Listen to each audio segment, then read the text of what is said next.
मैंने फादर को क्लोजली देखा, उनका चेहरा स्वेल हो गया था और हम में से किसी को कुछ नहीं पता था कि अब करना क्या है। उसके बाद ये समझ में आया कि दुनिया कैसे चेंज होती है। वही लोग जो कभी घर पर आकर बात करते थे, सारी चीज़ें होती थी, वो फ़ोन नहीं उठा रहे हैं। मुझे अपने ऊपर सेल्फ डाउट होने लगा कि क्या मैं अपने फादर का ना ड्रीम अचीव कर पाऊंगा, ना अपनी फैमिली के लिए कुछ कर पाऊंगा, ना अपने लिए कुछ कर पाऊंगा। सिर्फ और सिर्फ ये ड्रीम था कि एग्जाम निकालना है, सिविल सर्विसेज क्रैक करना है।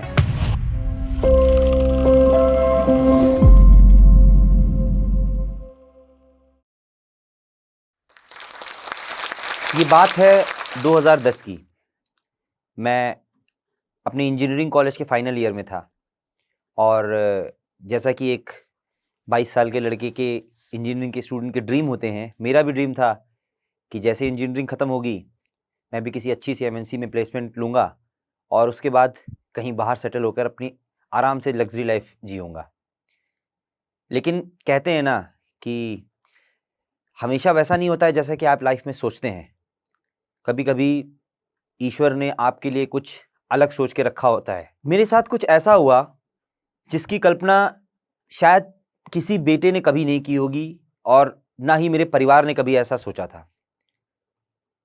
मुझे ये पता चलता है कि मेरे फादर को कोई बीमारी हो गई है। मैं अपने कॉलेज में ही था। मेरे घर वालों ने मुझे सब कुछ तो नहीं बताया, लेकिन ये बताया कि पापा की थोड़ी सी तबीयत खराब है। मुझे लगा ठीक है, कुछ बीमारी हुई होगी और दिखाएंगे और ठीक हो जाएगा। और मैं अपना इंजीनियरिंग का फाइनल ईयर था तो अपनी कंपनी के प्लेसमेंट में और इसी चीज़ों में लगा रहा।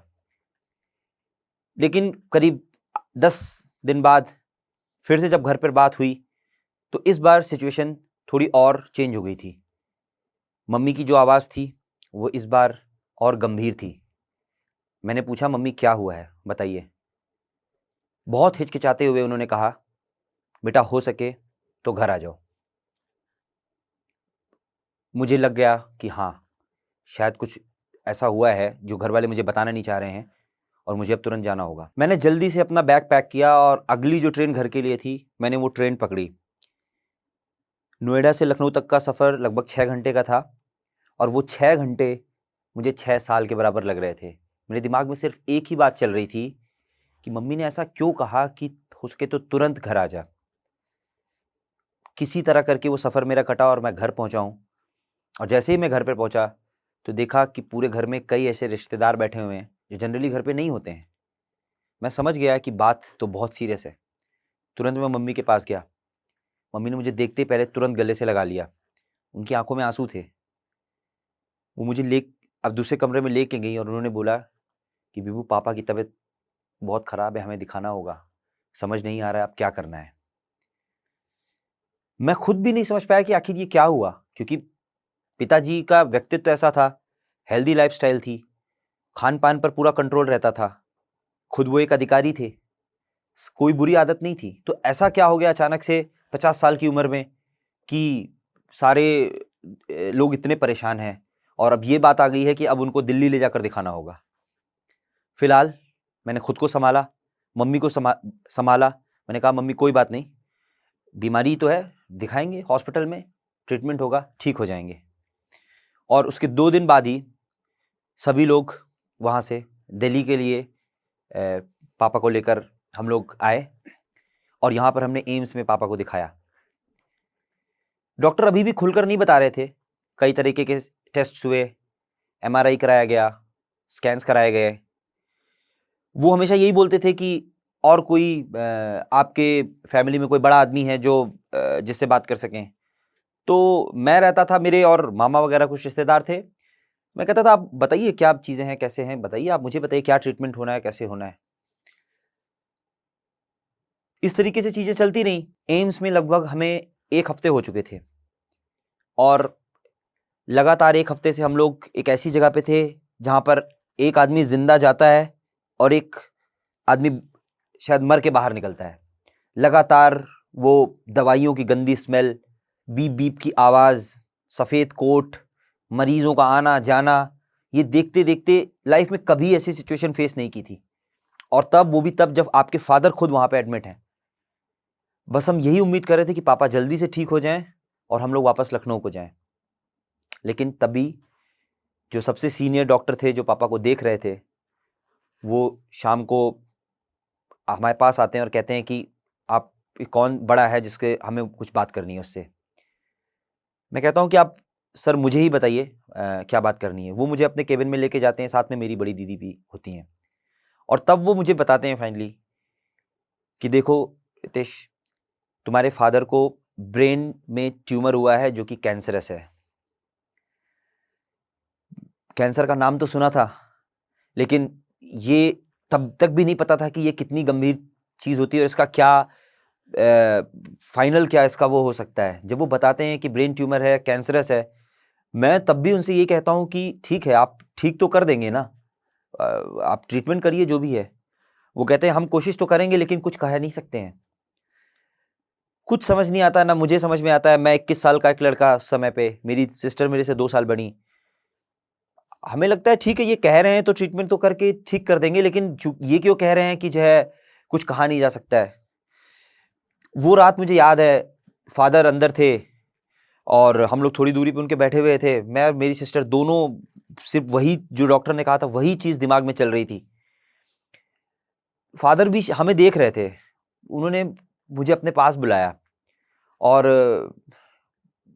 मैंने फादर को क्लोजली देखा। उनका चेहरा स्वेल हो गया था, थोड़ा पीलापन चेहरे पे था, आंखें भी एकदम डल सी, क्योंकि लगातार 7 दिन से तो वहीं ट्रीटमेंट चल रहा था। और उसके पहले और उनकी कंडीशन, मैंने कभी अपने फादर को ऐसा नहीं देखा था। वो एक बहुत ही स्पार्किंग पर्सनालिटी उनकी थी, हमेशा एकदम वाइब्रेंट। तो इस तरीके से कभी मैंने फादर को अपने देखा नहीं था। वो मुझे अपने पास बुलाते हैं, मैं बैठ जाता हूँ। कहते हैं बेटा तुम परेशान क्यों हो रहे हो, तुम परेशान मत हो, मैं ठीक हो जाऊंगा। तुम अपनी पढ़ाई, तुम्हारी कैसी चल रही, तुम अपनी बस पढ़ाई पे ध्यान दो, फाइनल ईयर है तुम्हारा, तुम पढ़ाई पे ध्यान दो और बाकी तुम मेरी टेंशन मत लो, मैं ठीक हो जाऊंगा। वो मोमेंट मेरे लिए इतना हार्ड था, मैं अंदर से टूट चुका था, लेकिन मैं किसी तरह अपने आप को कंट्रोल करता वहां से बाहर आया। और बाहर आते ही मैं मम्मी के पास गया और मैं फूट फूट कर रोने लगा। फूट फूट कर मैं रोने लगा कि ये मम्मी, ये क्या हो गया, ये तो कभी इस तरह की सिचुएशन तो कभी सोची भी नहीं थी। लेकिन फिर भी मैं ही घर का सब जिम्मेदार लड़का था, बाकी 2 सिस्टर्स थी, मदर थी, चीजें मुझे ही देखनी थी, मुझे ही चीज सभी लोगों को संभालना था। फिर अपने आप को कंट्रोल किया, फिर से अपने अंदर ये लाया कि हाँ ठीक है, ट्रीटमेंट, कई लोग बीमार पड़ते हैं, लोगों को ट्यूमर भी होता है, कैंसर भी, लेकिन ठीक होते हैं, तो फादर क्यों नहीं ठीक होंगे, बिल्कुल ठीक होंगे। और फिर ट्रीटमेंट का लंबा सिलसिला चला, करीब 6-7 महीने उनका ट्रीटमेंट चलता रहा। हम फाइनेंशियली भी ड्रेन आउट हो रहे थे, इमोशनली भी ड्रेन आउट हो रहे थे, पढ़ाई भी डिस्टर्ब हो रही थी, सारी चीजें, क्योंकि सारा फोकस सिर्फ और सिर्फ फादर के ऊपर था कि कैसे वो ठीक हो जाए। फिर एक दिन फाइनल वो दिन आया जब जो सबसे उनसे भी सीनियर डॉक्टर थे, उन्होंने मुझे अपने पास बुलाया और उन्होंने मुझे समझाया कि देखिए, आप लोग इतने महीनों से लगातार ट्रीटमेंट करा रहे हैं, आप इतना, आपका खर्चा भी हो चुका है, सारी चीज़ें हैं। मैं बेटा आपको ये बता दूं कि ये जो बीमारी है ये क्योरेबल नहीं है, इसका कोई क्योर नहीं है। और आप चाहें तो और ट्रीटमेंट आगे कंटिन्यू करें, लेकिन इसमें आप ये मानकर चलिए कि जो है बस कुछ महीने आपके पास हैं। वो शब्द सुनना मेरे लिए दुनिया का सबसे कठिन वो शब्द थे उस डॉक्टर के मुझे सुनना, जो कि सबसे रिन्यूड डॉक्टर और सबसे ज्यादा एक्सपर्ट डॉक्टर माना जाता था उस कैंसर की फील्ड में।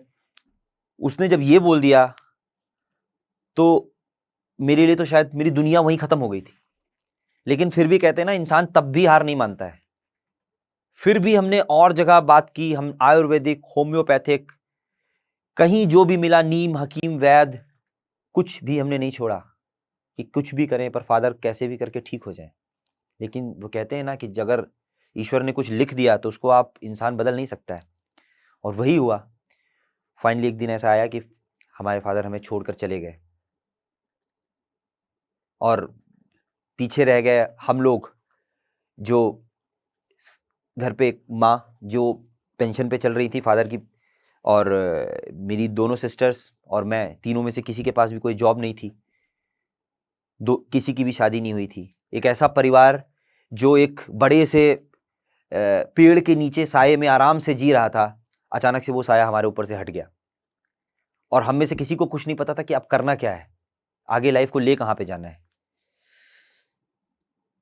वो फेजेस भी लाइफ में आए उसके बाद कि जहाँ पर वो लोग जिनसे कि हमने हमेशा पापा के साथ रहे, हमारे घर उठना बैठना खाना पीना, उन लोगों ने भी मतलब हमसे मुंह मोड़ लिया। कभी हम फोन करते कि अंकल ये ऐसी चीज हो गई है, फादर को ये हमें यहाँ लेके जाना, ये तो पता चला कि 10-10 15-15 कॉल कर रहे हैं, फोन ही नहीं उठा रहे हैं, रिवर्ट भी नहीं आ रहा है, मैसेज आ रहा है कि आई एम बिजी। ये सोचते थे हम, मुझे ये लगा कि ये तो वही लोग हैं जो कभी हमारे साथ हंसना उठना खेलना रिश्तेदारी तक की बात होती थी। आज जब फादर की ये कंडीशन हो गई तो इन लोगों ने अचानक से अपना मुंह मोड़ लिया। फादर के चले जाने के बाद कई ऐसे इंसिडेंट्स हुए जहां पर उनकी कमी अचानक से बहुत ज्यादा खलने लगी। एक इंसिडेंट ऐसा ही मैं शेयर करना चाहूंगा। एक फैमिली का ही एक गैदरिंग थी और उसमें मेरे चाचा जो थे उन्होंने अचानक से, ऐसे हम सभी लोग वहां पर बैठे हुए थे और खाना वाना खा चुके थे, तो उन्होंने अचानक से पूछा कि जो उनका बेटा है उसके लिए कि अरे वो कहाँ है और उसने खाना खाया कि नहीं खाना खाया।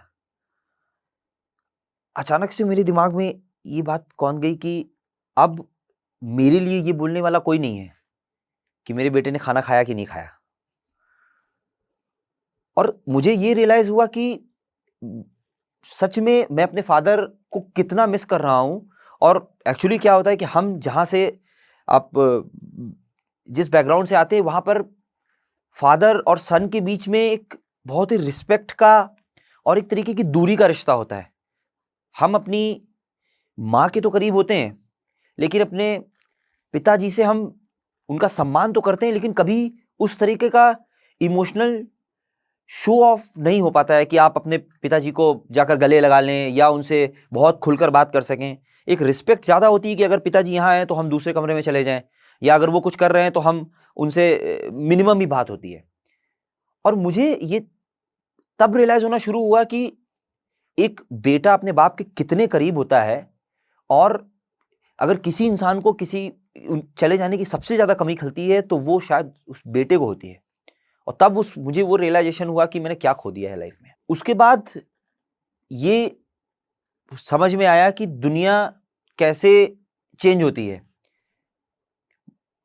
पापा की जो हमारे गवर्नमेंट की चीजें थी, जो उनका ग्रेचुटी, उनके बिल्स वगैरह जो क्लियरेंस होना था, उसके लिए हम उसी ऑफिस में जहां पर पापा के जो है पहले भी पापा जाते रहते थे, और वहां के जो स्टाफ थे, जो क्लर्क्स वगैरह थे, वो पापा को अच्छी तरह जानते थे। बल्कि पापा आते थे तो बहुत रिस्पेक्ट के साथ खड़े होते थे, सलाम करते थे और इजीली सारी चीजें काम होती थी।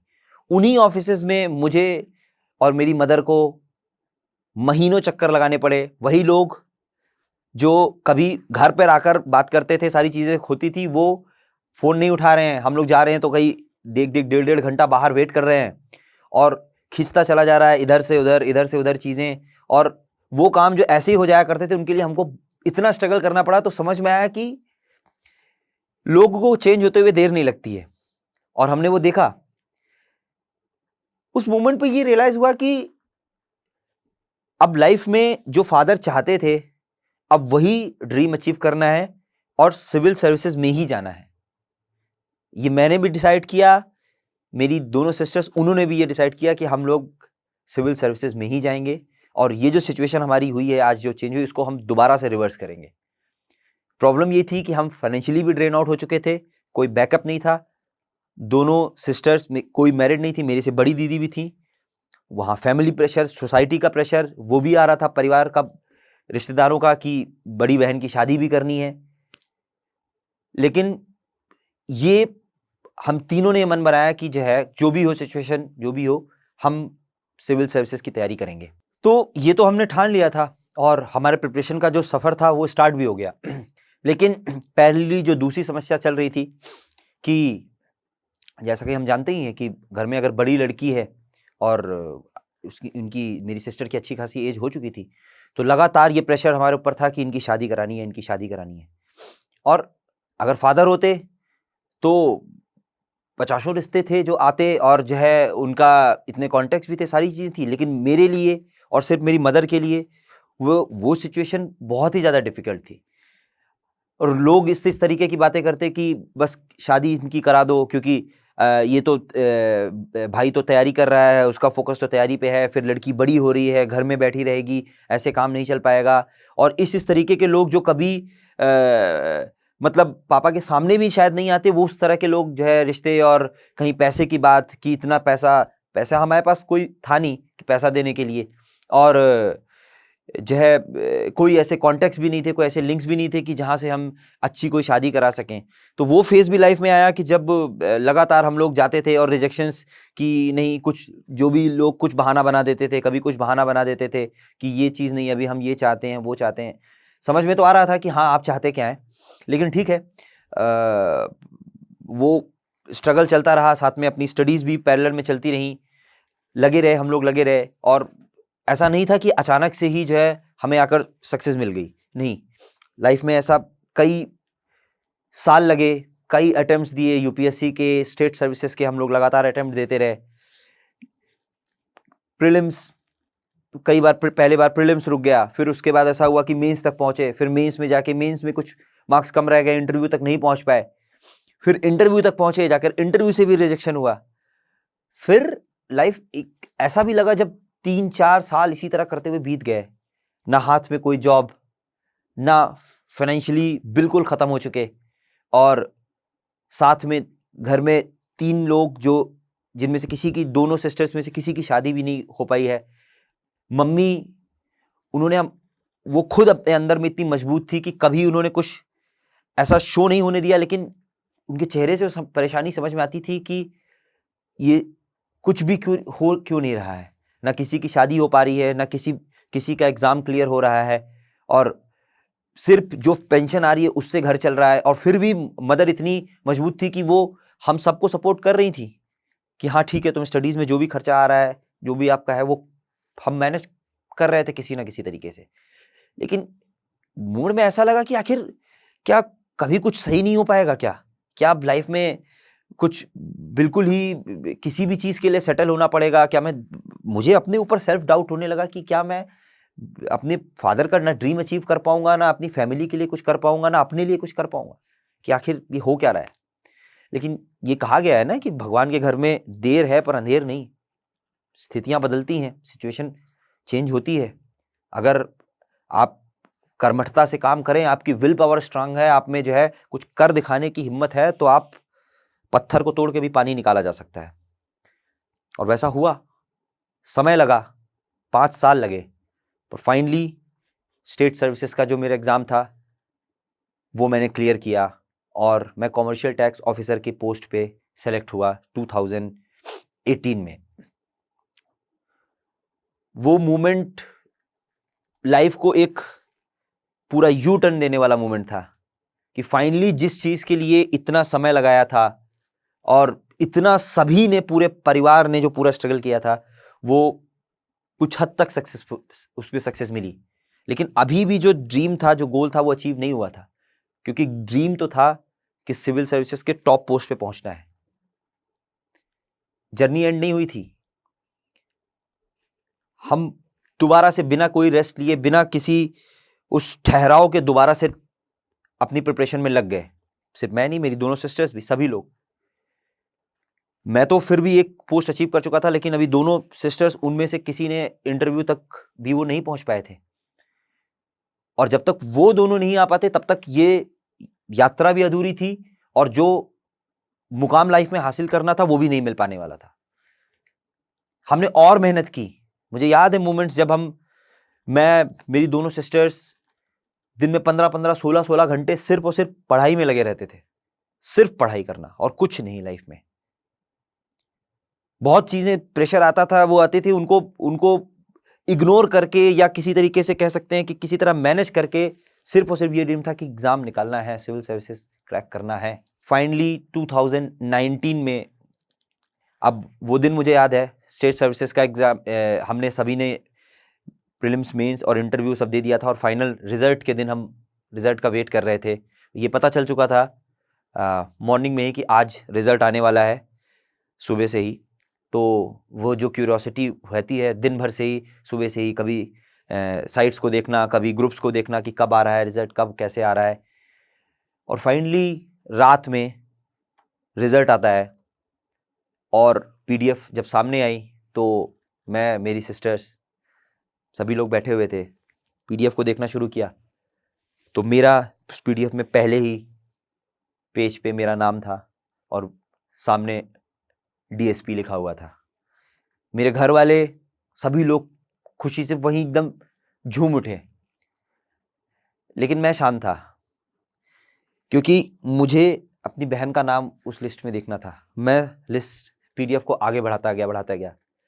मेरी दीदी मुझे बोलती हैं कि विभू मेरा नाम नहीं होगा, मेरा एग्ज़ाम ऐसा नहीं हुआ था, तुम जानते हो, तुम्हारा हो गया ना बस।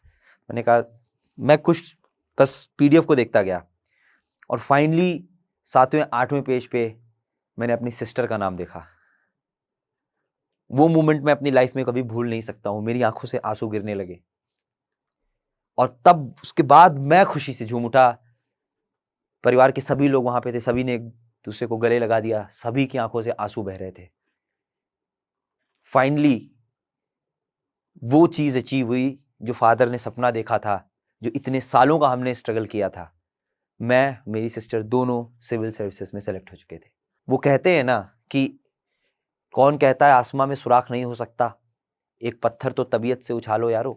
शायद कुछ वैसी ही जर्नी थी, कुछ वैसी ही यात्रा थी। तो पत्थर तो उछाल दिया था और उसका रिजल्ट भी आ चुका था, सिलेक्शन भी हो चुका था मेरा और मेरी सिस्टर का उस ईयर। और उसके थोड़े ही टाइम बाद नेक्स्ट ईयर का भी रिजल्ट आया और उसमें मेरी जो छोटी वाली सिस्टर थी वो भी सिविल सर्विसेज में सेलेक्ट हो गई। अब मैं आपको आगे की कहानी बताता हूं कि जब पावर एक बार जाती है तो लोग कैसे चेंज हुए थे और जब पावर दोबारा आती है तो लोग कैसे चेंज हो जाते हैं। वो मोमेंट आया जब सिलेक्शन हो गया तो वही लोग, मैंने जो बताया था कि खास अजीज लोग जिनसे हमको बहुत उम्मीदें थी, फादर के बहुत क्लोज थे, जो लाइफ से कहीं दूर दूर तक कोई वास्ता नहीं रहा जिनका हमारे स्ट्रगल में, वो दोबारा से फोन करते हैं, मैसेज करते हैं कि बहुत बहुत कॉन्ग्रेचुलेशन, आप सेलेक्ट हो गए हैं। वो रिश्तेदार जो ये कहते थे कि सिस्टर की शादी नहीं हो पाएगी, उम्र बढ़ती जा रही है और लड़कियां सिविल सर्विसेज का एग्ज़ाम कहाँ निकाल पाती हैं और ये तो पढ़ने में भी इतनी तेज नहीं है, इनको क्यों वो करा रहे हो, शादी करा दो। तो वो सभी अगले दिन ही घर आ गए, घर पर मिठाई, बुके, और जो है कि हमें तो पता था कि हाँ ये बच्चे तो करेंगे ही, ये तो उनकी जो है बेटे हैं बेटियां हैं, ये तो वो अचीवमेंट करेंगे ही करेंगे। खैर सभी बदले, पावर दोबारा आई, सभी वो लोग जो दूर चले गए थे उन्होंने फिर पास आने की कोशिश की, लेकिन हमारे मन में कोई बैर नहीं था ऐसा। उसके बाद अच्छे से दीदी की शादी हमने कराई और जो हमारे जीजा हैं वो भी जो है सिविल सर्विसेज में ही है। ना किसी ने कोई पैसे की मांग, ना कुछ भी, सब कुछ बिल्कुल अच्छे से हुआ। सिस्टर की शादी हुई, छोटी वाली सिस्टर की शादी हुई, सारी चीज़ें। और अभी आज सभी अपने परिवार में खुश हैं। लखनऊ में पोस्टेड हैं और एक गाज़ियाबाद में पोस्टेड हैं। मैं खुद अभी इस समय गाज़ियाबाद में एज एसीपी पोस्टेड हूँ। और अब मैं लाइफ में कोशिश कर रहा हूँ कि जो लाइफ के डिफरेंट और भी जो डायमेंशंस हैं उनमें भी अपनी चीज़ें की जाएं। अपना फिटनेस पे काम कर रहा हूँ और सोशल मीडिया पे भी कोशिश करता हूँ कि किसी भी तरीके से अगर मेरी बातों से या मेरी स्टोरी से कुछ लोग भी अगर इन्फ्लुएंस होकर पॉजिटिव डायरेक्शन में लग सकें और उनको एक मोटिवेशन मिल सके कि हाँ लाइफ में, मैं ये नहीं कहता हूँ कि सिविल सर्विसेज ही, कोई भी आपको अगर गोल आपको अचीव करना है तो अगर मेरी जो स्टोरी है वो थोड़ा सा भी उनके लिए मोटिवेशन ये दे सकती है कि हाँ अगर आप लगे रहोगे, करत करत अभ्यास ते जड़मत होत सुजान, तो अगर आप करते रहेंगे, लगे रहेंगे तो देर हो सकती है पर अंधेर नहीं, सक्सेस मिलती है। मैं जोश टॉक्स के बारे में कहना चाहूँगा कि ये एक बहुत अच्छा प्लेटफॉर्म है। हम सभी ने इसके बहुत सारे वीडियोस देखे हैं और हम सब मोटिवेट भी हुए हैं। यहाँ पर अलग अलग फील्ड के लोग यहाँ पर आकर अपनी अपनी जर्नीज उन्होंने बताई हैं, अपने स्ट्रगल्स बताए हैं और उन सब में कहीं ना कहीं ये कोर पॉइंट छुपा हुआ है कि उन सभी लोगों ने लाइफ में हार नहीं मानी। जो भी नेगेटिविटी उनके टुवर्ड्स आई उससे वो लड़े हैं और लड़ के उन्होंने अपनी रास्ता बनाया है और अपनी मंजिल को पाया है। तो मैं प्लेटफॉर्म को भी थैंक यू करना चाहूँगा और आप सभी को अपनी लाइफ में जो भी आप अचीव करना चाहते हैं उसके लिए बहुत बहुत ऑल द बेस्ट।